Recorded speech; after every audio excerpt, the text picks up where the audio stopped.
प्यारे बच्चों, आज हम पाठ 9 सवाल का जवाब करेंगे अभ्यास सागर का। उसमें हम क्रिया व उसके भेदों के बारे में जानेंगे। क्रिया, सबसे पहले तो मैं आपको बताऊंगी कि क्रिया क्या होती है। जैसे तन्मय ने मुझे पुकारा, तो यहाँ पर पुकारने की क्या है, वो क्रिया कर रहा है। दुकानदार ने हाथ पकड़ रखा था, यहाँ पे पकड़ने की क्रिया है। वह घबराकर हाथ छुड़ाना चाह रहा था, तो यहाँ पर जो हाथ छुड़ाना चाह रहा था, छुड़ाना जो है वो क्रिया है। तो क्रिया क्या होती है? जिन शब्दों से किसी काम के होने या करने का पता चलता है वे शब्द क्रिया कहलाते हैं। जैसे खाना, पीना, सोना, रोना, हंसना, खेलना, नाचना, उड़ना, ये सब क्या है? पुकारना, पकड़ना, छुड़ाना, ये सब क्या है? ये सब क्रियाएं हैं। अच्छा, कुछ जैसे है, था, थे, ये भी क्रिया होती है। जैसे आज रविवार है, कल शनिवार था। अब कुछ काम किए जाते हैं और कुछ स्वयं हो जाते हैं। जैसे पेड़ से पत्ते गिर रहे हैं। अब पेड़ से पत्ते गिर रहे हैं, इसमें क्या है? क्रिया स्वयं हो रही है। बच्चा पेड़ से फल तोड़ रहा है, अब यहाँ पर वो क्रिया कर रहा है। तो यहाँ पर जो बच्चा पेड़ से फल तोड़ रहा है और पेड़ से पत्ते गिर रहे हैं, पेड़ से पत्ते गिर रहे हैं तो क्रिया स्वयं हो रही है, और बच्चा पेड़ से फल तोड़ रहा है तो इसमें यहाँ पर क्रिया की जा रही है। तो इसी तरह से क्रिया के दो भेद होते हैं, अकर्मक क्रिया और सकर्मक क्रिया। अकर्मक क्रिया जो होती है वो अरहित होती है। अकर्मक क्रिया अरहित होती है, यानी कि कर्म अरहित, कर्मक यानी कि कर्म के, अर्थात कर्म के बिना, अ के बिना, कर्म के बिना। तो यहाँ पर जैसे है नेहा रो रही है, पक्षी उड़ रहे हैं, तो यहाँ पर नेहा रो रही है, तन्मय खेल रहा है, पक्षी उड़ रहे हैं। यहाँ पर क्रिया का कोई क्या लगाकर, किसे लगाकर कोई आंसर नहीं मिल रहा। पक्षी उड़ रहे हैं, पक्षी क्या रहे हैं। नेहा रो रही है, नेहा क्या रही है। तो क्या प्रश्न लगाने पर कोई उत्तर नहीं मिल रहा है। अर्थात जिस क्रिया में कर्म नहीं पाया जाता, इसमें कर्म की कोई संभावना नहीं है, इसमें कोई कर्म नहीं है, तो जिस क्रिया में कर्म नहीं पाया जाता वह अकर्मक क्रिया कहलाती है। और दूसरा नंबर है सकर्मक क्रिया। सकर्मक क्रिया में जैसे धन कर्मक यानी कि सहित, और कर्म कर्मक कर्म के साथ यानी कि कर्म के साथ। जिस क्रिया में कर्म पाया जाता है, जिस क्रिया में कर्म पाया जाता है वह सकर्मक क्रियाएं कहलाती हैं। जैसे सरिता ने खीर खाई, तो यहाँ पर सरिता ने क्या खाई? देखो प्रश्न बन रहा है ना, क्या लगाकर। वे चाय पीने लगे, वे क्या पीने लगे? चाय पीने लगे। तो यहाँ पर क्या लगाकर भी प्रश्न बन रहा है, यानी कि कर्म हो रहा है, तो यहाँ पर ये क्या है? सकर्मक क्रिया है। इसी तरह से कुछ प्रेरणार्थक क्रियाएं भी होती हैं। प्रेरणार्थक क्रियाएं होती हैं जैसे खिलवाना, पढ़वाना, लिखवाना, सुनवाना। पढ़ना क्या है? क्रिया है, लेकिन पढ़वाना क्या है? प्रेरणार्थक क्रिया है। खिलाना क्या है? क्रिया है। खिलवाना क्या है? प्रेरणार्थक क्रिया। पढ़ना क्रिया है, पढ़वाना प्रेरणार्थक क्रिया। लिखना क्रिया है, लिखवाना प्रेरणार्थक क्रिया। सुनना क्रिया है, सुनवाना प्रेरणार्थक क्रिया। अर्थात जब कर्ता स्वयं काम न करके, जब कर्ता स्वयं काम न करके किसी दूसरे से काम करवाता है, अर्थात जब किसी अन्य को कोई क्रिया करने की प्रेरणा देता है, तो वे क्रियाएं प्रेरणार्थक क्रियाएं कहलाती हैं। तो अब हम पाठ करेंगे सवाल का जवाब।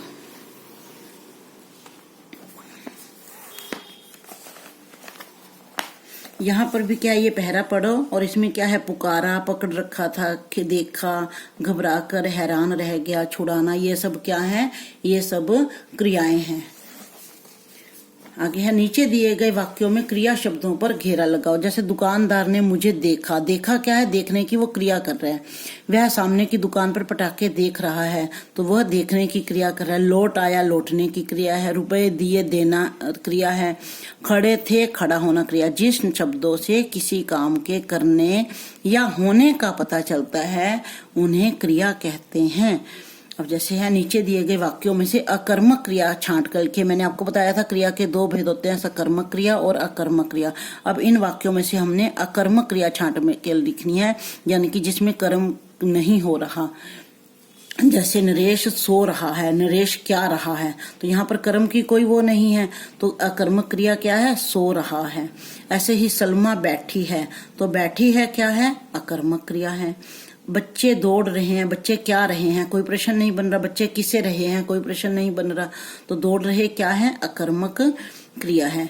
अब नीचे दिए गए वाक्यों में से सकर्मक क्रिया और कर्म छांट कर लिखे। अब इसमें सकर्मक क्रिया और कर्म छांट कर लिखना है। जैसे सरिता ने खीर खाई, सरिता ने क्या खाई, अब क्या लगकर प्रश्न बन रहा है, तो क्या खाई, खीर खाई। अब खीर क्या है, कर्म है, तो खीर खाने का कर्म कर रही है ना, क्रिया कर रही है वो, तो खीर क्या है, कर्म है, और सकर्मक क्रिया है खाई। वे चाय पीने लगे, वे क्या पीने लगे, चाय पीने लगे, तो कर्म क्या है इसमें, चाय, और पीने लगे क्या है, क्रिया। उसने मुझे फूल दिया, उसने मुझे क्या दिया, फूल दिया। फूल क्या है इसमें, कर्म, और दिया क्या है, सकर्मक क्रिया। आगे इसी तरह से हरीश सितार बजा रहा है, हरीश क्या बजा रहा है, सितार, सितार कर्म है और बजा रहा है सकर्मक क्रिया है। मैंने मेट्रो रेल देखी, मैंने क्या देखी, मेट्रो रेल, मेट्रो रेल क्या है, कर्म है, और देखी क्या है, क्रिया है। इसी तरह से नीचे दिए गए वाक्यों में क्रिया शब्द रेखांकित करके बताइए कि वे अकर्मक क्रिया है या सकर्मक क्रिया। अब आपने इसमें से ढूंढना है। मैंने नई पुस्तक खरीदी, मैंने नई क्या खरीदी, पुस्तक खरीदी, तो सकर्मक क्रिया है, कर्म हो रहा है इसमें, पुस्तक क्या है, कर्म है। आगे तन्मय खेल रहा है, तन्मय क्या रहा है, ये प्रश्न नहीं बन रहा, किसे रहा है, क्या रहा है, ये कोई प्रश्न नहीं बन रहा, तो इसमें कर्म नहीं है, तो अकर्मक क्रिया है। बच्चे पतंग उड़ा रहे हैं, तो बच्चे क्या उड़ा रहे हैं, पतंग, क्या लगाकर प्रश्न बन गया, पतंग उड़ा रहे हैं, तो यह सकर्मक क्रिया है। मीना जोर से हंस पड़ी, मीना जोर से क्या पड़ी, क्या पड़ी, तो कोई प्रश्न नहीं बन रहा, तो ये अकर्मक क्रिया है। पक्षी उड़ रहे हैं, पक्षी क्या रहे हैं, ये भी क्या बनकर कोई प्रश्न नहीं बन रहा, तो ये अकर्मक क्रिया है। इसी तरह से राधा ने संजीव को पत्र लिखा, राधा ने किसे पत्र लिखा, संजीव को, किसे लगकर प्रश्न बन रहा है, मैंने बोला था क्या और किसे लगकर जब कोई प्रश्न बनता है तो वह सकर्मक क्रिया होती है। इसी तरह से आगे देखिए। अब आगे है, नीचे लिखे वाक्यों में से वे शब्द छांट कर लिखिए जिनसे यह पता चलता है कि काम स्वयं न करके किसी दूसरे से करवाया गया है। मृणालिनी सविता से बच्चे को सुलवाती है। अब यहाँ पर क्या है, मृणालिनी स्वयं क्रिया नहीं कर रही, स्वयं बच्चे को नहीं सुला रही, वो सविता से बच्चे को सुलवाती है, तो दूसरों से बच्चे को सुलवाती है। यानी कि जब कर्ता जो होता है वो स्वयं काम न करके किसी दूसरे से काम करवाता है तो वे प्रेरणार्थक क्रियाएं होती हैं। जैसे प्रकाश सुषमा से बटन लगवाता है, खुद बटन नहीं लगा रहा, वो सुषमा से लगवा रहा है, उसको प्रेरणा दे रहा है काम करने की। किशोर कुली से सामान उठवाता है, यहाँ कुली सामान खुद नहीं उठा रहा, कुली से सामान उठवा रहा है। ऐसे ही रागिनी ने स्वाति से पंखा चलवाया, खुद पंखा नहीं चलाया, खुद क्रिया नहीं की, उसने क्रिया करने की प्रेरणा दी है स्वाति से। तो आगे क्या है, ऐसे ही माँ ने पवन से खाना बनवाया, खुद नहीं बनाया, माँ ने खुद क्रिया नहीं की, प्रेरणार्थक क्रिया है बनवाया, तो उसने खुद काम न करके किसी दूसरे से काम करवाया है, इसलिए ये प्रेरणार्थक क्रिया है। आगे है, चिड़ियाघर के जानवर, कोष्ठक में दी गई क्रियाओं के सही रूपों से वाक्यों को प्रयोग कीजिए। जब यहाँ पर क्रियाएं दी गई उसका सही रूप लगाना है। यहाँ पर चिड़ियाघर के जानवर चीख है तो क्या बन जाएगा, चीखने लगे। माली ने बगीचे में पौधे लग है तो लगाए।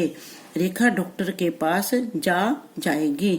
इसी तरह से आगे है, हलवाई ने स्वादिष्ट मिठाइयाँ बन है तो बनाई। आगे है, कोष्ठक में दिए गए शब्दों के समान अर्थ वाले शब्दों के नीचे दिए गए वाक्यों को पूरा कीजिए। तो यहाँ पर ये इसमें दिया गया, यानी कि उन्होंने, उसके खिलाफ का क्या हो जाएगा, विरुद्ध। ऐसे ही बर्दाश्त का हो जाएगा सहन, सिवा अलावा, हक अधिकार, माफ क्षमा। तो यहाँ पर इसके समान अर्थों वाले शब्द लिखकर अपने वाक्य पूरे करने हैं। आगे नीचे दिए गए वाक्यों में से विशेषण और विशेष्य छांटकर लिखिए। यहाँ पर आपने विशेषण और विशेष्य छांटना है, या हमने पहले भी विशेषण वाली वीडियो में कर चुके हैं। गरीब बच्चे रो रहे हैं। अब बच्चे की क्या विशेषता है कि वो गरीब है, तो बच्चे क्या हो गया इसमें विशेष्य और गरीब हो गया विशेषण। वे मैले कुचैले कपड़े पहने थे। कपड़े की क्या विशेषता है, मैले कुचैले। 50 रुपए दे दीजिए। 50 की क्या विशेषता, रुपए की क्या विशेषता है, 50। तो रुपए क्या है इसमें विशेष्य और 50 है विशेषण। इसी तरह से बनिया बड़ा चालाक है, तो बनिया की क्या विशेषता है, चालाक।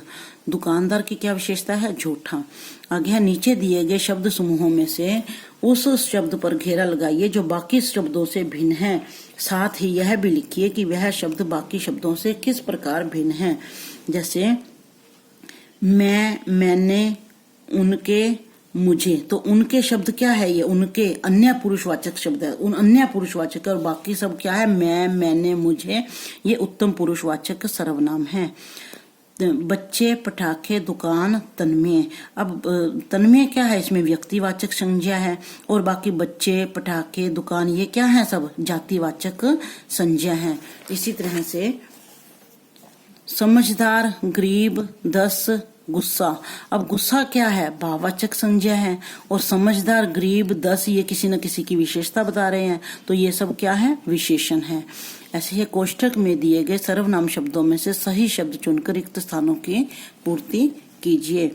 डैश अपनी भूल ज्ञात हो गई, मेरे को या मुझे, मुझे। तुम तुम्हारा काम करो या अपना काम करो, अपना। मैं मेरे घर जा रहा हूँ या अपने घर जा रहा हूँ। आज मैं तुम्हें घर जाऊंगी या तुम्हारे घर जाऊंगी। जो करेगा सो भरेगा। तो बच्चों ये वीडियो ध्यान से सुननी है और ये चैप्टर आपने कंप्लीट करना है। धन्यवाद।